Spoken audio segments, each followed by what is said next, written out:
Seattle, 2015. The rain in Seattle isn't loud. It's a soft, constant tapping, like a polite reminder that nothing stays, everything slips. I watched it thread down the office window of Jensen and Pike, attorneys at law, and tried to slow my breathing. Mom's sweater, still ghosting lavender, was folded on my lap. It was the only thing left that smelled like home. Ms. Archer? The paralegal's voice was careful, like she was carrying glass. They're ready for you. I stood, palms damp, and followed her into a conference room that was too warm for a day like this. A wall of legal books pressed in. There, already seated, was my sister. Rowan didn't look at me. She never did when she knew she'd won. Kaelin. She nodded to the chair across from her. A thin smile. Her coat cost more than my car. I knew because she'd told me last Christmas, standing in our parents' kitchen while Mom poured cider like we were still girls who braided each other's hair. Mr. Pike adjusted his glasses and cleared his throat. The table reflected a dull halo around his yellow lamp. "I'm sorry for your loss," he began. "Both of your parents were good people." "Were," my mind echoed, and the word rang like a bell in a church that had lost its congregation. He slid a folder into the center. I stared at the blue ribbon that bound it, the notary seal impressed like a bruise. "This is the last will and testament of Charles and Evelyn Archer," he said, "executed March of this year." March. 2 weeks before Mom's fall. 3 months before Dad's heart failed from a grief that none of us knew how to hold. Mr. Pike read, "The house in Ballard. The savings. The lake cabin we repaired every summer with splinters in our fingers and laughter salted with cedar and sunscreen." The clear, legal language clipped through their lives like scissors. "To my daughter Rowan Archer, I bequeath the Archer family home located at..." The air left my body. It really left. I had to blink to remember how oxygen worked. Rowan didn't blink. She tucked a strand of hair behind her ear with that careful, precise movement that said, "I'm in control. Always have been." "And to my daughter, Kaelin Archer," Mr. Pike continued, voice still warm, "I bequeath the sum of..." a number that would not buy the front door. I felt my cheeks go hot. Shame is an unpredictable thing. It doesn't just turn your face red, it turns memory red too. Every Sunday call, every midnight drive to the ER, the casseroles, the insurance fights, the way Dad held my hand when morphine made him small. Is this what they wanted? My voice sounded like it had been dragged over gravel. Mr. Pike's eyes softened. He looked at his papers. He looked at me. "It appears to be their final wishes." Rowan finally turned. Her eyes were green like moss after rain, our mother's eyes. "You know you never liked that house," she said, almost teasing, like we were 8 again and she'd stolen the bigger slice of cake. "You always said it creaked like an old ship." "It did," I said, "and it sailed us through our entire childhood." The paralegal slid a pen toward me for something I didn't even see. A receipt? A copy acknowledgement? I signed because that's what you do when an adult tells you this is how endings are handled. After, in the hallway, Rowan stopped beside a watercolor of the Fremont Bridge and touched the glass like it was hers. "Don't make this ugly," she said quietly. "Ugly?" I repeated, stupid with shock. "We're talking about Mom and Dad's house." She tilted her head. "We're talking about letting go." I watched her leave in heels that clicked like punctuation. Full stop. Full stop. Full stop. Outside, the rain had sharpened into pins. The city felt like a memory I hadn't earned. I walked to my car, my old silver hatchback that smelled like coffee and dog treats, even though I didn't have a dog anymore, and sat with my hands on the wheel. I called voicemail because silence was too loud. "Hey, Kale." Mom's voice, saved from spring, wove through the speaker. "Remember to bring lemons when you come over. Your father bought cod again and he won't eat it without your sauce." A chuckle. "We love you." I pressed my forehead to the steering wheel and breathed until the world came back into focus. Back at the house, our house, there were boxes. I had been sorting photographs for 2 weeks, telling myself I was preserving history when really I was bargaining with time. The living room smelled like dust and old tea. The piano Dad insisted we keep even after none of us played anymore, sat against the window like a tired animal. I set the folder on the coffee table and stared at it. The blue ribbon was too neat, the signatures too clean. I had watched Mom sign her name since I was old enough to spell mine, a looping, generous E. The E on this document looked like someone had drawn it while holding their breath. That's grief talking, I told myself.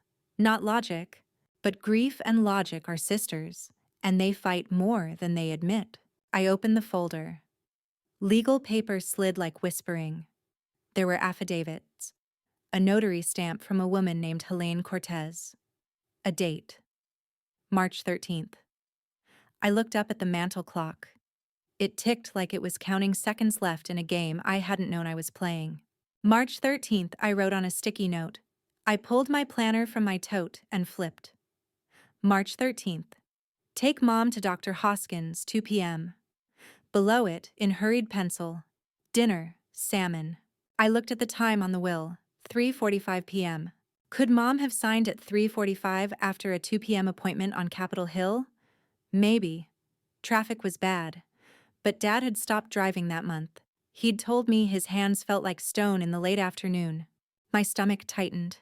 Maybe wasn't good enough. I turned the page. The notary's commission expiration date had a hairline crack in the ink, like a stamp pressed on a half-dry pad. Nothing illegal about that. Just human. But the font on one clause didn't match. A tiny thing. The L's just a breath taller. I rubbed my thumb over the page like texture could confess. The rain grew heavier. The house creaked, photogenic in its grief. I thought of the staircase where Rowan and I used to sit, ears pressed to the banister, listening to our parents talk in the kitchen about mortgages and music and how kids become strangers when they become themselves. I opened Dad's desk. Pencils lined up like soldiers. A brass letter opener shaped like a sword. A stack of notepads from the hardware store, the top one smeared with blue ink where a note had been ripped away too fast. Under the bottom drawer, my fingernail caught on a strip of old tape. I tugged. A small brass key fell into my palm. Cold. Heavy. Engraved on the head with 3 letters. E312. Evergreen Bank, my mind supplied. Uninvited. The bank where Dad had joked the lollipops were the only thing with interest. I sat back. The room tilted. My phone buzzed on the table. A number I didn't recognize. I almost let it die, then picked up because the universe sometimes sends its messengers disguised as spam. Hello? A woman's voice, hushed, like a nurse on a night shift. Is this Kaelin Archer? Yes. You don't know me, she said. But I worked with your mother at the library sometimes. I was there in March when she couldn't hold a pen steady. She asked me to help her sign something. The woman paused, breath catching. I think I made a mistake. My throat closed. What mistake? Not on the day Mr. Pike has, she said. Another day. She was crying. She said she didn't trust the paper someone brought. She wanted. The word she used was amendment. She asked me to be a witness if she found the older version. The woman's voice trembled. I'm sorry. I should have said this sooner. The line crackled, rain on the wires. Where are you? I whispered. Across from Evergreen Bank, she said. I volunteer at the thrift store. If you come now. A fist pounded at the front door. 3 hard knocks that made the old glass shiver. Kaelin? A man's voice boomed through the wood, official and bored.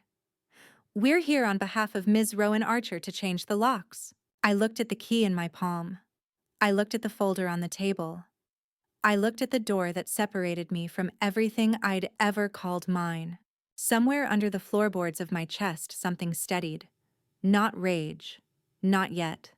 Something colder. A line drawn with a ruler. I slid the brass key into my pocket.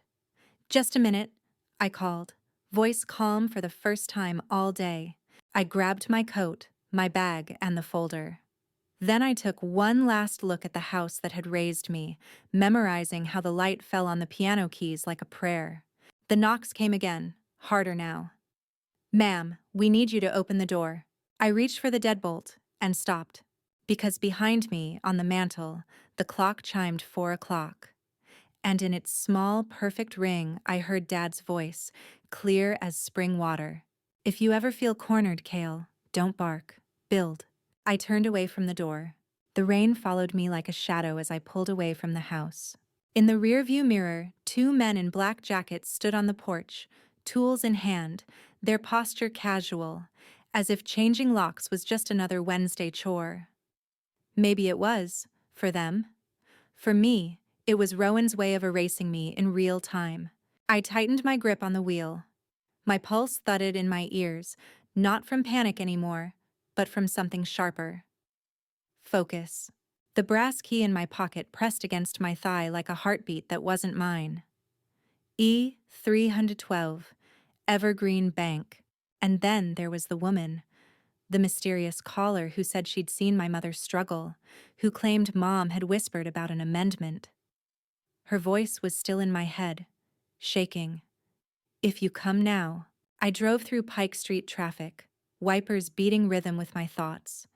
Seattle was gray, wet, familiar, but I felt like a stranger navigating a city I'd lived in my whole life. Betrayal does that. It takes the streets you know and makes them foreign. When I pulled up to the thrift store across from Evergreen Bank, the sign buzzed with a weak neon glow. The place smelled of damp fabric and old books. Inside, among racks of secondhand coats, stood a woman in her 60s with a braid of silver hair draped over her shoulder. She saw me and raised her hand timidly. "Kaelin?" I nodded. "You called?" Her eyes darted to the door, then back at me. "I shouldn't get involved." "Your sister. She's powerful. People listen to her." I stepped closer. "So tell me why you risked it." The woman swallowed hard. "Because I couldn't sleep. Your mother trusted me that day. She said, 'If Rowan shows you papers, don't believe her.'" She was weak, hands trembling but clear. "She said there was another will." My chest tightened. "Where?" The woman pointed out the window toward Evergreen Bank. "Your father kept a safe deposit box. He joked about it often." She mentioned the number once. 312. That's when I realized. The key in my pocket grew heavier. I whispered, almost to myself, "Dad left me a map." The woman leaned in. "If you can prove Rowan forged anything, the court will listen, but you'll need witnesses. I'll testify if I must. For Evelyn." She was kind. A lump caught in my throat. "Thank you." I crossed the street, heart pounding louder than the rain. The Evergreen Bank building loomed like a cathedral of glass and steel, doors gliding open with corporate indifference. Inside, the air smelled of disinfectant and money. At the counter, a young teller looked up. "Good afternoon. How can I help you?" I set the key down. "Safe deposit, box E312. She took the key, studied it, then tapped her screen. "Account holder?" I hesitated. "Charles Archer, my father." She frowned. "Authorization?" My stomach dropped. Of course, a key wasn't enough. "I'm his daughter," I said, trying to keep my voice steady. "I just need to see what's inside." She glanced around, lowering her voice. "I can't let you access it without proof. Unless..." She paused. "Unless you're listed as co-owner. Can you check?" My words came out faster than I meant. She typed again, eyes scanning the monitor. After a moment, she looked back at me. "It's unusual, but yes, Charles Archer, co-owner, Kaelin Archer." A surge of relief nearly buckled my knees. Dad hadn't forgotten me. She led me into a narrow hallway with brass doors. My hand shook as I slid the key into box 312. The lock clicked open. Inside was a slim binder, bound in leather, edges worn from years of handling. I pulled it out like it was an infant. On the cover, in my father's handwriting, were the words, "For Kael, when truth matters." I pressed my lips together, fighting tears. Dad's voice whispered in my memory, "Build, don't bark." I opened the binder. Inside were copies, signed, notarized, of an older will. This one split the estate evenly. House, cabin, savings. Fair. Balanced. Just like Mom and Dad always promised. Tucked in the back was a letter. I unfolded it with trembling hands. "Kael," it read. "If you're reading this, something went wrong. Rowan. She always wanted control. We tried to trust her, but I fear she may go too far. If she changes anything, know that fairness was our intent. Don't let her convince you otherwise." The words blurred as tears filled my eyes. Behind me, the sound of a shoe squeaked against the tile. I turned. Rowan stood at the end of the hallway, umbrella dripping rain onto the polished floor. Her expression was calm, but her eyes, those moss-green eyes, were flint. "Well," she said softly, her voice echoing off the walls. "I see you've found Dad's little treasure chest." I clutched the binder to my chest. "You forged their will." Her smile curved like a knife. "And what will you do, Kael?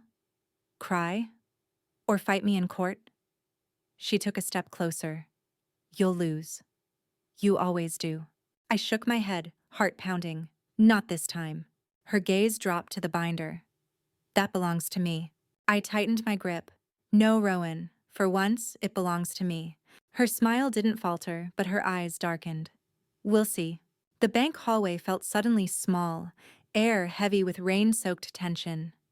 My sister and I stood there. 2 daughters, 1 truth, and a war waiting to begin. Rowan's shadow still lingered in the bank hallway even after she left. She hadn't raised her voice. She didn't need to. Her power was in the calm certainty that she'd already won. But Dad's binder was in my arms, warm with promise, heavy with history. That leather cover felt like armor. As I drove home, I replayed every word of the letter. Fairness was our intent. Don't let her convince you otherwise. My parents weren't perfect, but they were fair. They raised us with the belief that we'd split chores, share blame, and earn trust. Rowan had twisted that legacy into greed. I couldn't let her rewrite them. Not while I was still breathing. At my kitchen table, the binder spread open under the harsh light of a dangling bulb. Pages upon pages of the older will stared back at me, steady, irrefutable. But paper alone wasn't enough. Rowan had money, lawyers, charm. She'd spin the story until I looked like a bitter older sister grasping for scraps. I needed evidence, witnesses, proof she had manipulated Mom and Dad in their final months. I thought of the woman at the thrift store, silver braid, trembling voice. She had seen Mom struggle. That was one. Maybe the doctors too. Maybe even the notary whose name was stamped on the forged will. I pulled out my phone, scrolled through contacts, and pressed call on a number I hadn't dialed in years. "Hello?" A male voice, rough, tired. "Dr. Hoskins?" My throat felt dry. "This is Kaelin Archer. You treated my mother." A pause. "Kaelin, I remember. How are you holding up?" "Trying." My voice cracked. "Doctor, I need to ask. On March 13th, do you recall Mom's condition? Would she have been steady enough to sign legal papers?" Another pause. This one longer. "Off the record?" "No." Her tremors were severe by then. I noted it in her chart. She couldn't hold utensils, let alone sign her name cleanly. Relief and fury mingled in my chest. "Would you be willing to testify to that if this goes to court?" He sighed. "Kaelin, I don't like getting pulled into family disputes." "This isn't a dispute," I said, sharper than I meant. "It's fraud. She stole from me. She stole our parents' truth." The silence on the line stretched. Finally, "If subpoenaed, I'll tell the truth. But I won't volunteer unless I have to." It was enough. One more brick in the wall I was building. The next morning, I took the binder to Jensen and Pike. Mr. Pike's eyebrows shot up when I laid it on his desk. "This," I said, tapping the leather cover, "is their real will. And this, I slid the forged version beside it, is what Rowan filed. Look at the dates. Look at the signatures. They don't match. He adjusted his glasses, leaning close. His eyes narrowed at the mismatched fonts, the shaky loops of Mom's E. After several minutes, he sat back, lips pressed thin. Kaelin, he said carefully, these are serious accusations. They're facts. He studied me. If you pursue this, it won't be private. Rowan is respected. It will get ugly. Are you ready for that? Ugly, Rowan's word. Don't make this ugly. I thought of my parents' laughter in the cabin, Dad teaching me to swim, Mom pressing lemons into my hand. I thought of voicemail messages I replayed just to hear them breathe. Yes, I said, I'm ready. That night, I received a text from an unknown number. Stop digging, Kael. You'll only embarrass yourself.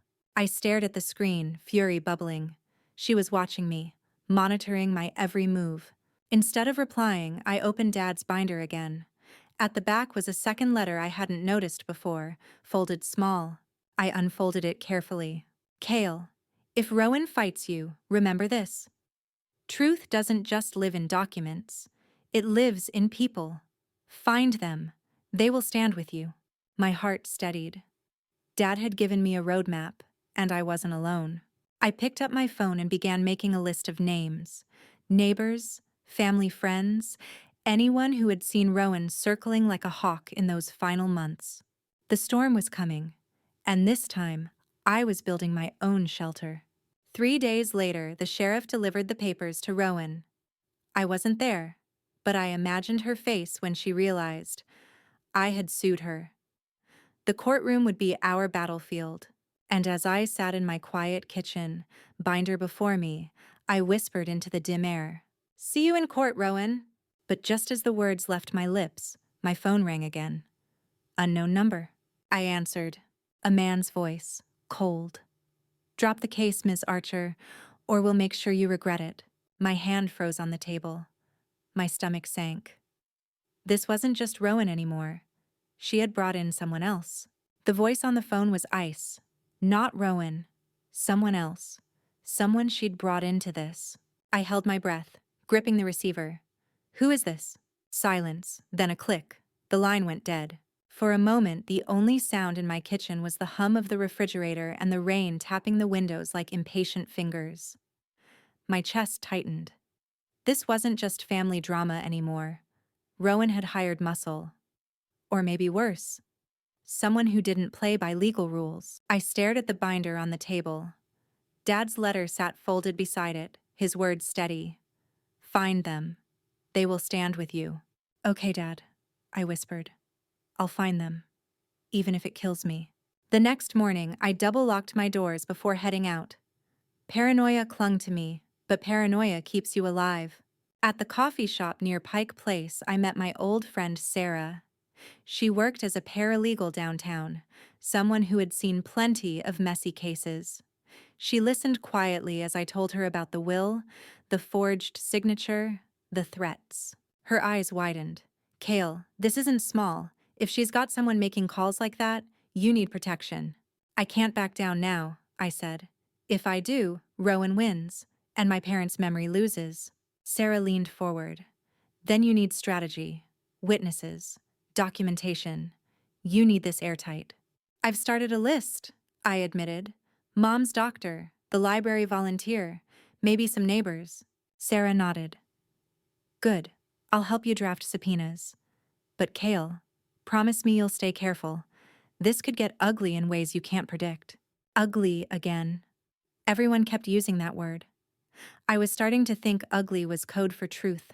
That night, as I drove home, headlights followed me. Too close. For blocks. My fingers tightened on the steering wheel.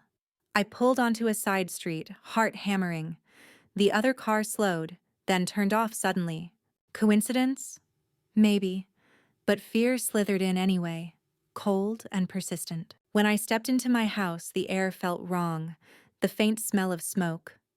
My stomach dropped. On the floor of my living room lay a matchbook, cheap, red, with the words Club Meridian printed across it. a place Rowan used to haunt when we were younger. A nightclub for lawyers and lobbyists looking to make deals after dark. Someone had been inside, and they wanted me to know it. I locked every window, every door, then sat at the table, binder in front of me, trying to steady my breath. This was no longer just a case. This was a war. The next day, I visited Evergreen Bank again, this time with Sarah. We photocopied every page of the binder, notarized the copies, and stored them in 3 different places: my home, her office, and a safety deposit box of my own. If Rowan thinks she can scare me into silence, I muttered, sealing the copies into envelopes. She's about to learn who she's dealing with. Sarah grinned grimly. That's the Kael I remember. 2 days later, I received a call from the courthouse. The first hearing was scheduled.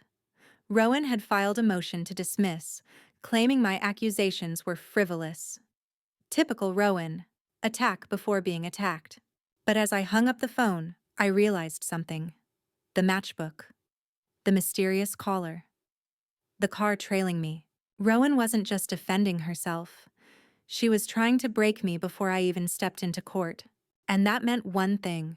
She was afraid. The thought gave me strength. If Rowan was afraid, I was closer to the truth than I realized. That night, I flipped open Dad's binder again, searching for something I'd missed. My fingers traced the margins, the careful notes, the notary stamps, and then I saw it. A slip of paper tucked between 2 pages, almost invisible. On it, in Dad's handwriting, Witness, H.C. Ask about March 13th. My pulse spiked. H.C.? Could it be Helene Cortez, the notary listed on Rowan's forged will? If Dad left her name, maybe she wasn't an accomplice. Maybe she knew the truth. But if Rowan thought Helene could talk, then maybe that was why I was getting threats. I grabbed my phone and dialed the courthouse records office. Can you connect me with Helene Cortez, Notary Public? I need to confirm her commission. The clerk shuffled papers. Sorry, ma'am. Ms. Cortez retired last year.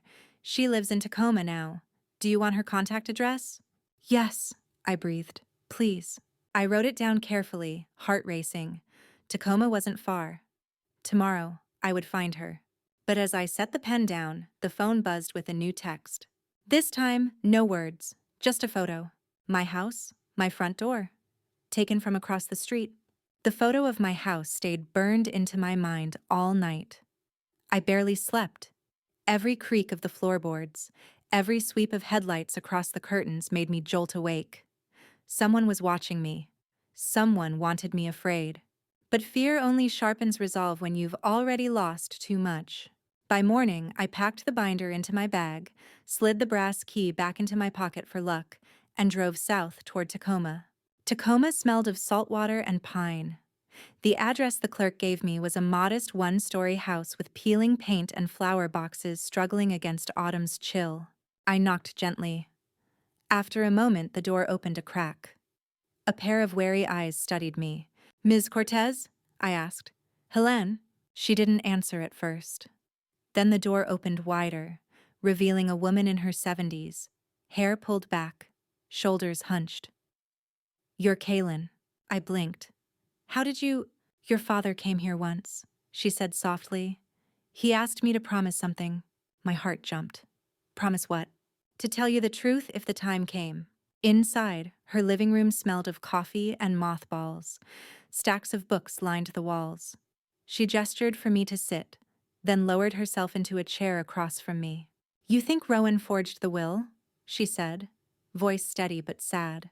I don't just think, I whispered, laying the binder on the table. I know, but I need proof. And your name is on the forged one. Her face tightened. Yes, and I regret that day every time I close my eyes. I leaned forward. Tell me. She clasped her hands together, trembling slightly. Rowan came to me with your parents. Or, I thought she had them. But it was only your mother, and she was so weak, Kaelin. Hands shaking, eyes glassy. Rowan insisted it was urgent. She said Evelyn wanted to sign a new will, but she couldn't hold the pen.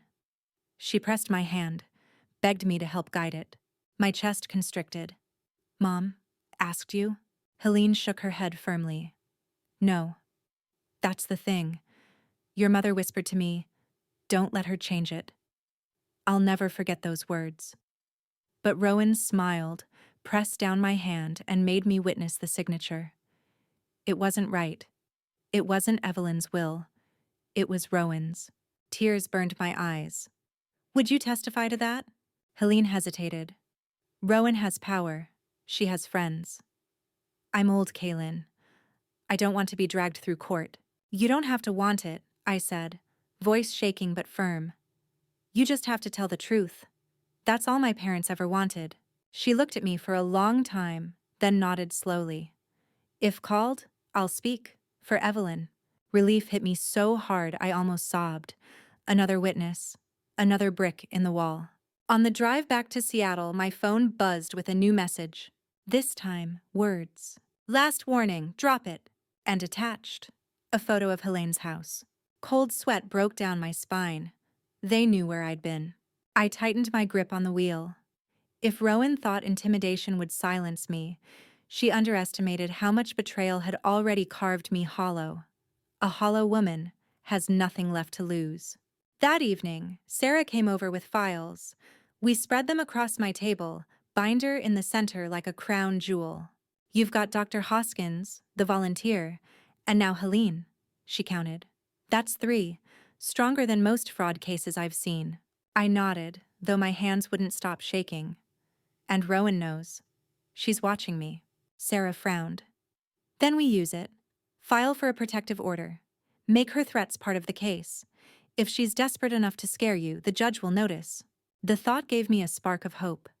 For the first time, I could imagine Rowan not just losing the house, but losing the mask she wore so easily. Later, after Sarah left, I sat alone at the piano. My fingers pressed a hesitant chord. The sound was off-key, dusty, but real. I remembered Dad teaching me scales, Mom humming along, Rowan laughing when I messed up. Once, we were a family. Now we were enemies in a courtroom I hadn't even stepped into yet. The sound echoed in the empty house, a promise to myself I wouldn't stop. Not now. The next morning, as I left for the courthouse to file the new motions, a black SUV idled across the street. Tinted windows, engine running. As I locked my door, the window rolled down just an inch. A man's voice called out, "We told you to stop, Ms. Archer." I froze. My pulse roared in my ears. The SUV pulled away slowly, disappearing into the rain. For a moment, I thought of going back inside, hiding. Instead, I squared my shoulders and walked toward my car. "See you in court," I whispered. The courthouse smelled of varnished wood and nerves. When I stepped through the doors, the hum of voices quieted, as if everyone could sense the storm brewing. Rowan was already there. Perfect hair, perfect suit, perfect smirk. She looked like she belonged in this marble hall. I looked like someone who had been through nights of no sleep, carrying papers instead of weapons. But the binder in my arms was heavier than any weapon I could imagine. Inside the courtroom, the judge presided with weary patience, tapping his pen against the bench. The clerk read the case aloud. Archer v. Archer. The words cut. Sister against sister. Blood turned into battle lines. Rowan's lawyer, a sharp man with a sharp jaw, rose first. He painted me as bitter, desperate, unwilling to accept my parents' final wishes. He spoke smoothly, like this was a performance he'd rehearsed 100 times. "She cannot provide evidence," he declared, "only suspicion." I sat still, breathing evenly. Dad's voice echoed in my mind. "Don't bark. Build." When it was my turn, Sarah touched my shoulder gently. I stood, binder in hand, and walked to the front. "Suspicion?" I said, my voice steadier than I felt. "No, this is proof." I laid the binder on the evidence table. The courtroom grew quieter. "This," I continued, "is the original will. Signed years before Rowan's version. This shows my parents intended fairness. Equal division. Their words, not mine." The judge leaned forward. "And you can authenticate this?" "Yes, with witnesses." One by one, they came. The library volunteer, hands trembling, voice thin but unwavering. She told me she didn't trust the papers Rowan brought. She asked me to help her find the old version. Dr. Hoskins, reluctant but professional.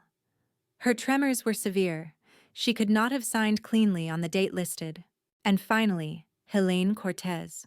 Her hair pulled back, voice breaking but strong. I regret it. Rowan pressured me. Evelyn whispered, "Don't let her change it." But I failed her. I'm here to correct that.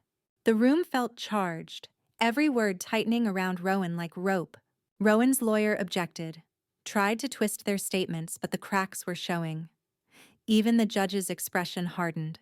Then Rowan herself took the stand. She crossed her legs, clasped her hands, and smiled as if she were above it all. "My sister," she began smoothly, "has always been dramatic, always looking for attention. Our parents trusted me because I was responsible. She resented that. This entire case is her resentment. Nothing more." I clenched my fists. Her words slid like oil, coating the truth. But I didn't interrupt. Not yet. The judge leaned forward. "Ms. Archer, can you explain why the notary, Ms. Cortez, testified that your mother begged her not to change the will?" For the first time, Rowan faltered.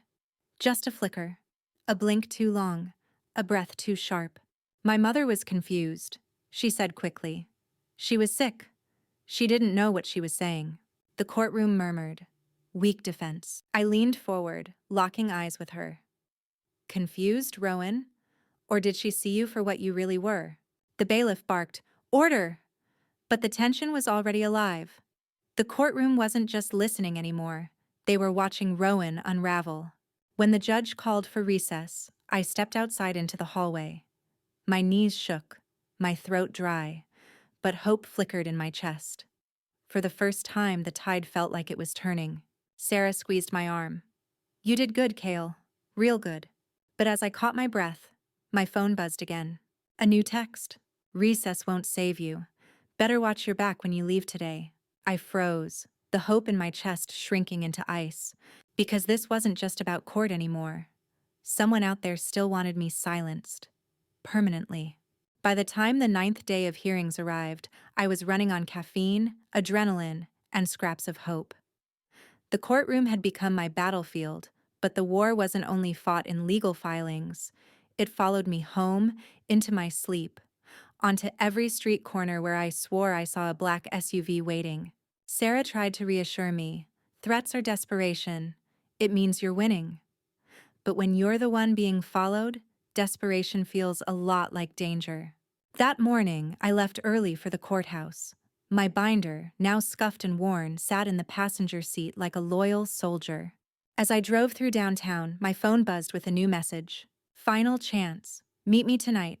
Club Meridian. Come alone, if you want this to end." I stared at the words, my knuckles whitening around the wheel. Club Meridian, the same place tied to the matchbook left in my living room. The same haunt Rowan used to brag about, back when she reveled in rubbing elbows with power brokers. Was this a trap? Almost certainly. But it was also a chance. If Rowan was bold enough to summon me, maybe she was desperate enough to slip. At court, Rowan sat tall, chin tilted, a mask of calm. But I noticed her hand tapping her thigh beneath the table, restless, impatient. She'd felt the walls closing in. Helene's testimony had rocked her. Dr. Hoskins had shredded her timeline. And my binder, Dad's voice echoing from the past, wasn't just evidence. It was moral weight. Still, her lawyer fought hard, pushing for delays, painting me as paranoid. The judge, though, seemed less convinced by the hour. When recess came, Sarah caught me staring at my phone. "What's wrong?" I showed her the text. Her eyes widened. "Kael, no, that's a setup." "I know," I said quietly, "but maybe it's the only way to catch her off guard." Sarah grabbed my arm. "If you go, you don't go alone. Promise me." I nodded. But inside, I already knew. This was something I had to face myself. That night, the neon glow of Club Meridian flickered through the drizzle. The air smelled of wet asphalt and cigarettes. I parked across the street, heart pounding, every instinct screaming, don't. Inside, the club was dim, filled with low jazz and the clink of glasses. Lawyers and lobbyists hunched in corners, whispering deals no one else was meant to hear. And there, at a booth in the back, sat Rowan. She looked radiant in emerald silk, wine glass in hand, as if the trial wasn't gnawing at her edges. Her smile spread when she saw me. Well, well, she said. You came. I slid into the booth across from her, binder pressed against my side. You asked. Rowan tilted her head, studying me. You could end this tonight, Kael. Drop the case. Take the payout I'll offer. Walk away with your pride intact. I laughed bitterly. Pride? You stole our parents' house, their trust, their legacy. You forged their names. Her smile didn't falter. Legacies are for the bold. You were always too timid. My hand curled into a fist under the table. And threats? Was that you too? The photos? The SUV? Rowan's eyes glittered. Do you think I'd waste my time with shadows? No, Kael. But I don't control everyone who wants me to win. Friends have interests. The chill that crawled down my spine was sharper than fear. She was admitting it, without admitting it. Shielding herself in layers of denial while letting me know I was never safe. You're going to lose, I said, forcing my voice steady. And when you do, the world will see who you are. Her smile finally cracked. Just a hairline fracture, but I saw it. The fear underneath. She leaned forward, whispering, Then you'd better watch your world closely, because it may not be standing when you walk out of here. When I left the club, the night air hit me like a slap. My stomach twisted with adrenaline. Across the street, under a flickering streetlight, the black SUV waited. The door opened. A man stepped out, face shadowed, his voice low and deliberate. Miss Archer, time's up. The man stepped out of the SUV, rain dripping off the brim of his hood. His presence alone sent a jolt of ice through my veins. Every instinct screamed run, but I forced myself still.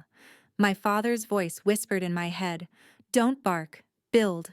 I don't know who you are, I said, my voice steadier than my shaking hands. But if you think you can scare me, you've underestimated me. He smirked, just barely visible under the streetlight. We're not here to scare you, just to remind you. Accidents happen. He took one step closer, my stomach twisted. Then, headlights cut through the rain. A police cruiser slowed at the corner, its siren off but lights flashing faintly.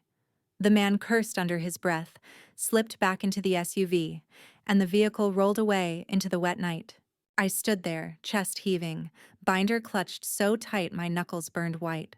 For the first time in weeks, I let myself shake. Back home, I double-bolted the door and sank onto the couch. My phone buzzed with a message from Sarah. Heard anything new? I typed back, fingers trembling. They confronted me. Outside Club Meridian. Almost worse. But a cruiser scared them off. Her reply was instant. Kael, you need protection. Tomorrow, we file that motion. Restraining order, security request, everything. Don't argue. For once, I didn't. The next morning, in court, Rowan looked as composed as ever. But when her eyes flicked to me, I saw something behind the calm. Frustration. Fear. She'd sent her shadows, and I was still here. The judge began the session. We will proceed with testimonies. Sarah leaned close. We'll introduce the threats. It'll help frame Rowan's desperation. When the judge asked if I had anything further to present, I stood, binder in hand. Yes, Your Honor. In addition to the witnesses already heard, I have received repeated threats, calls, texts, even being followed. I believe they connect directly to Ms. Rowan Archer's attempts to silence me. Rowan's lawyer sprang up. Objection! Wild accusations? But before the judge could speak, I held up my phone. Here are the messages, dates, times, and photos, including one of my home and another of a witness's residence. The courtroom murmured.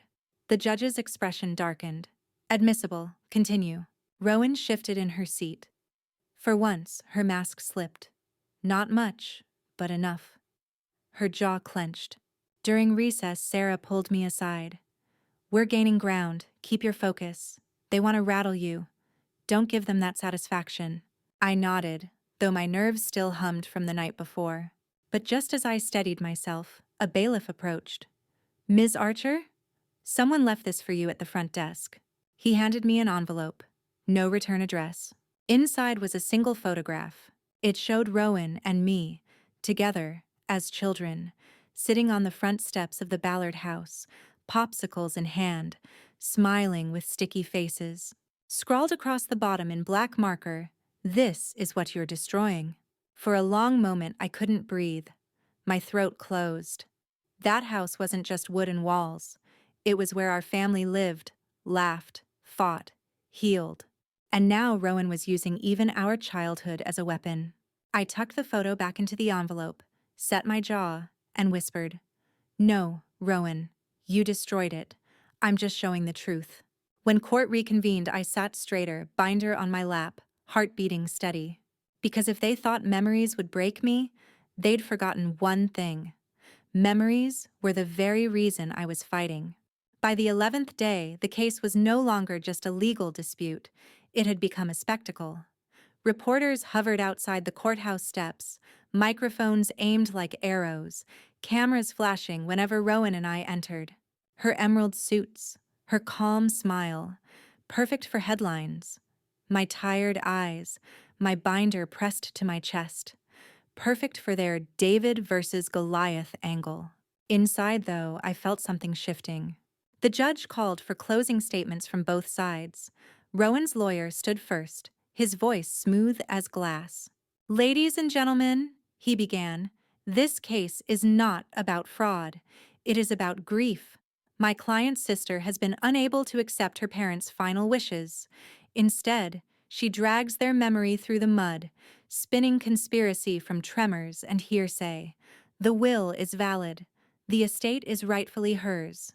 He sat down, smug and certain. Rowan didn't look at me. She didn't have to.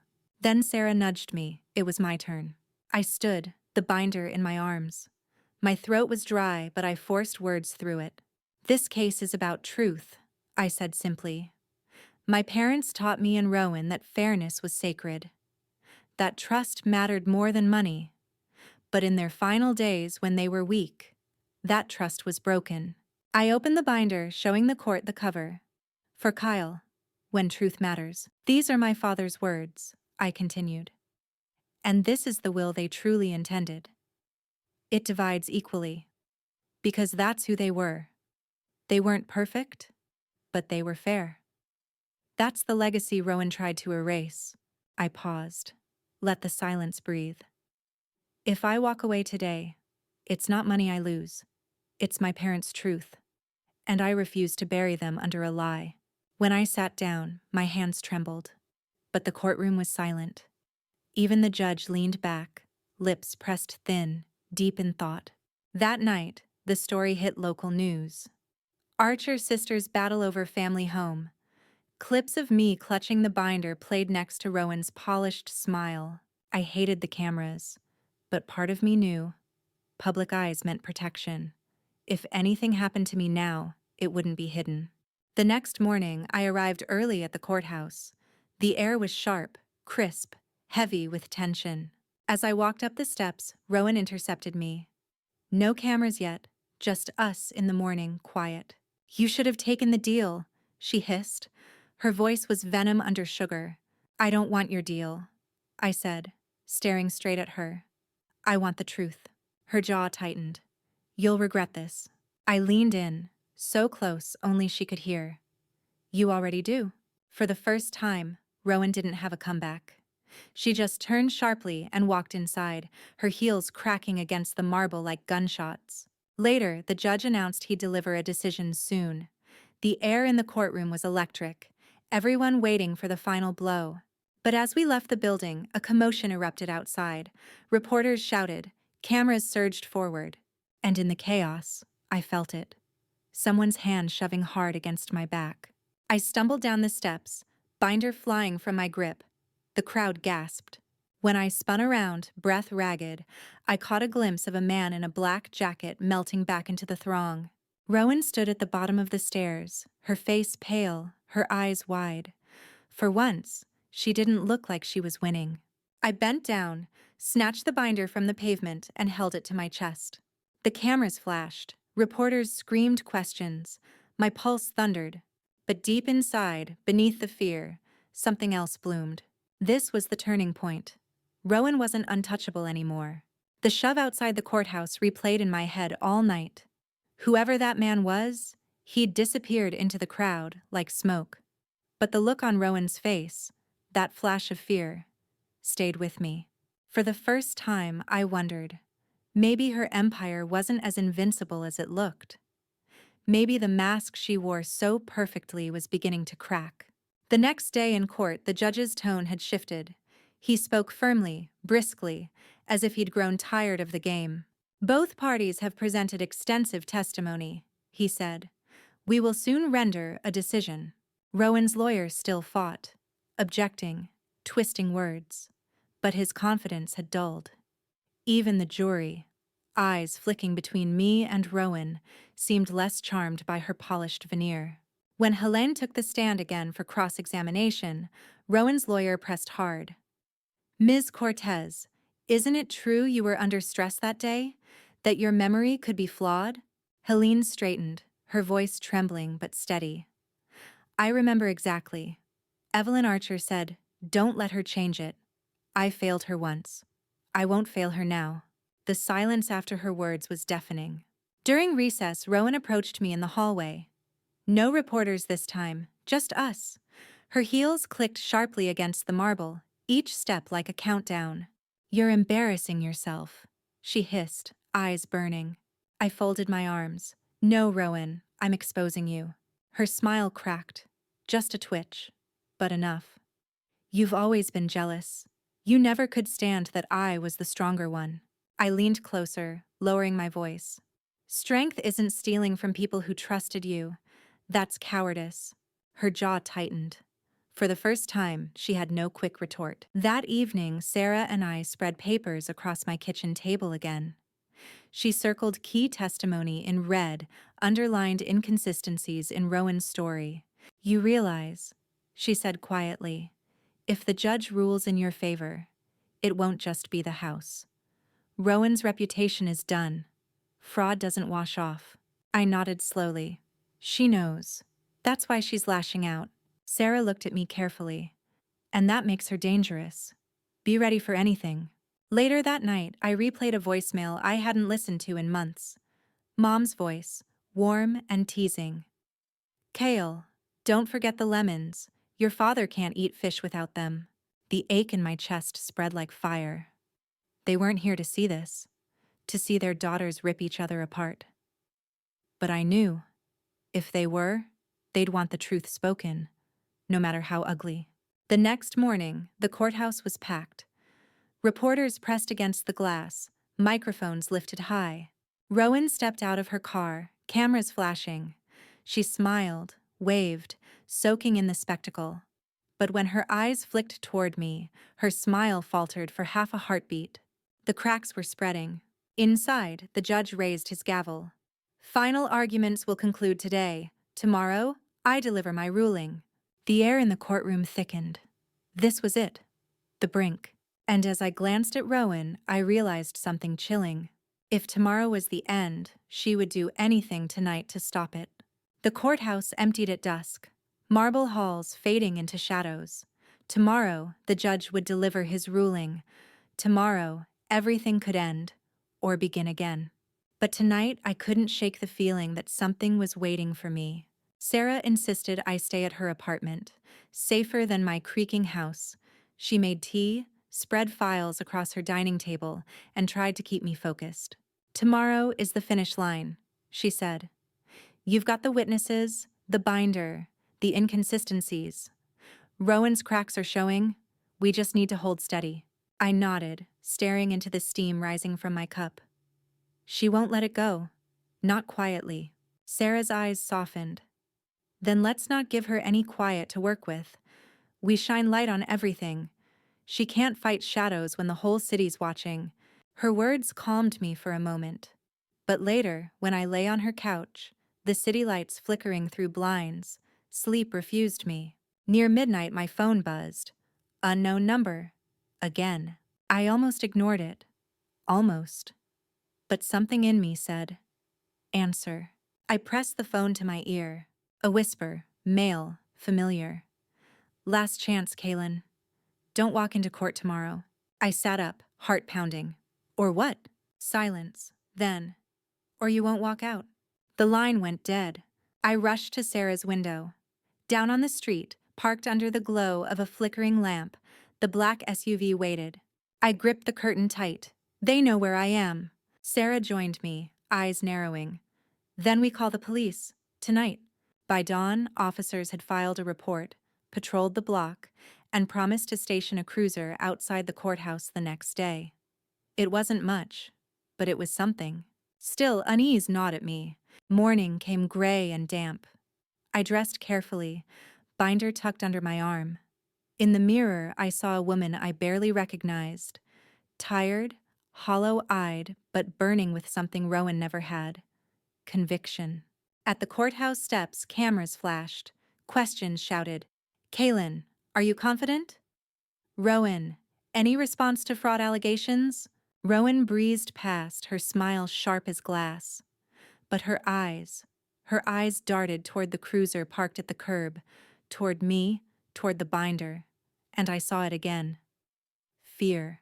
Inside, the judge's voice rang out. We will now hear final clarifications before tomorrow's ruling. But before the lawyers could speak, a commotion stirred at the back of the room. The bailiff stepped forward, voice booming. Your Honor, there's been a security breach. We need to clear the building. Gasps rippled through the courtroom. Rowan's smile froze and my stomach dropped. Because in that moment I realized someone wasn't waiting for the verdict. Someone wanted to stop it tonight. The order to clear the courtroom sent people scrambling. Lawyers clutched briefcases, reporters swarmed toward the exits, and the bailiff's voice boomed above the chaos. I held the binder tight against my chest, refusing to let it out of my sight. Rowan stood frozen at her table. For once, her polished mask faltered, eyes darting, lips pressed thin. She knew what I knew. This wasn't just a security breach. It was a warning. Out on the courthouse steps, rain misted down, blending with the buzz of anxious voices. Police formed a line, holding the crowd back. Sarah grabbed my arm. Kael, come with me. Let's get you somewhere safe. But before we could move, a voice cut through the noise. Male, sharp. There! That's her! I spun, binder clutched, heart hammering. A man in a black jacket, the same shadow from before, pushed through the crowd. His hand reached into his coat. Panic flared. My breath caught. But just as fast, uniformed officers swarmed him. Hands grabbed, shouts erupted, and within seconds the man was pinned against the concrete, his jacket spilling open to reveal nothing more than a phone. Still, the intent was clear. He hadn't needed a weapon. His presence alone was the threat. Cameras flashed wildly. Reporters shouted, "Who sent him?" Does this connect to the case? I caught Rowan's eyes across the chaos. Her face was pale, her jaw tight. She didn't say a word, but the silence spoke louder than denial. That night, back at Sarah's, I sat in her kitchen with a blanket around my shoulders. They're desperate, she said quietly. That means we're close. I stared into my tea, hands trembling. If they'll try this before the verdict, what happens after? Sarah leaned forward, her eyes fierce. Then we make sure after belongs to you. Rowan can't hide forever. Tomorrow, it ends. I wanted to believe her. I wanted to let hope replace the fear that coiled tight in my chest. But as I lay awake on her couch, the city humming outside, one thought haunted me. What if Rowan still had one last card to play? Morning came gray and cold. The courthouse was barricaded tighter, police posted at every entrance. Inside, the atmosphere was different, heavy, electric. Like everyone knew we were approaching the breaking point. The judge took his seat, eyes scanning the room. Final statements. Then I will deliberate. Rowan rose first, emerald suit gleaming, voice smooth but sharp. She painted me as a bitter sister, obsessed with revenge, blinded by grief. She spoke of family honor, of respecting final wishes, her tone dripping with practiced sympathy. But I saw her hands tremble as she gripped the podium. The cracks in her mask were widening. Then it was my turn. I stood, binder in hand, and walked slowly to the front. My voice shook at first, but steadied with each word. This isn't about bitterness. It's about betrayal. It's about the truth of who my parents were, and the lengths my sister went to erase that truth. I opened the binder, held up the letter. For Kael, when truth matters. My father knew this day might come, and he trusted me to stand here, even against my own blood, and tell the truth. I set the binder down, palms flat. Your Honor, this case isn't just legal. It's moral, and I will not be silenced. By money, by power, or by threats. The courtroom was silent. Even Rowan's lawyer had no quick objection. The judge nodded slowly. Very well. I will review all evidence tonight. Tomorrow, I deliver the ruling. The gavel struck. The sound echoed like thunder. As I stepped out into the rain-soaked evening, cameras flashed, questions swarmed. But I barely heard them. Because across the street, Rowan stood under an umbrella watching me. Her smile was gone. Her face was drawn, eyes hollow. And in that hollow gaze, I saw it clearly. Rowan was breaking.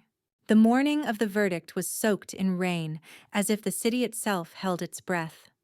Police lined the courthouse steps. Reporters clustered beneath umbrellas, microphones lifted high. I held the binder close, its leather edges worn from weeks of war. Every page inside felt like a heartbeat, steadying me as I walked past the cameras. Rowan arrived moments later, her emerald suit immaculate, her smile thin.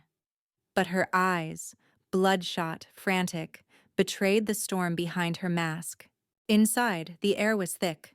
The judge entered, robes flowing, and silence fell. This court, he began, has reviewed testimony, documents, and evidence with great care. Today, we render judgment in Archer versus Archer. The words echoed in my skull. He continued. The court finds substantial irregularities in the will submitted by Ms. Rowan Archer. Witness testimony, expert medical opinion, and documentary evidence indicate fraud. Rowan's head snapped up. The judge's voice was firm. Therefore, the contested will is invalid. The original will, dividing the estate equally between Kaelin and Rowan Archer, stands. Gasps rippled through the courtroom.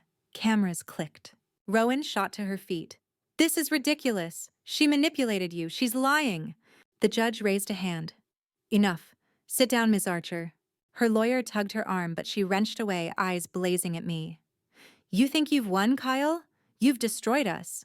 I stood slowly, binder in hand. My voice shook, but I spoke anyway. No, Rowan. You did that the moment you forged their names. The gavel struck. The case was closed. Reporters swarmed as we left the courtroom, their questions like hail. I barely heard them. My chest felt hollow, like victory had left space where grief had been. Rowan brushed past, shoving cameras aside, her mask shattered. She didn't look back. Outside, Sarah squeezed my arm. You did it. Against all odds, you did it. I nodded, though my eyes stung. We did it. For Mom and Dad. That night, back in my quiet house, I sat at the old piano. My fingers pressed down the keys, hesitant at first, then stronger. For the first time in years, the music filled the walls, not with ghosts, but with something new, healing. I opened the binder one last time, tracing Dad's handwriting on the front page. When truth matters. It mattered. It always would. Rowan had tried to bury fairness under lies. But the truth had risen, brick by brick, word by word, until even she couldn't silence it. And though my heart still carried the ache of betrayal, I felt something stronger beneath it. Peace. Because I hadn't just won the house. I'd won myself back.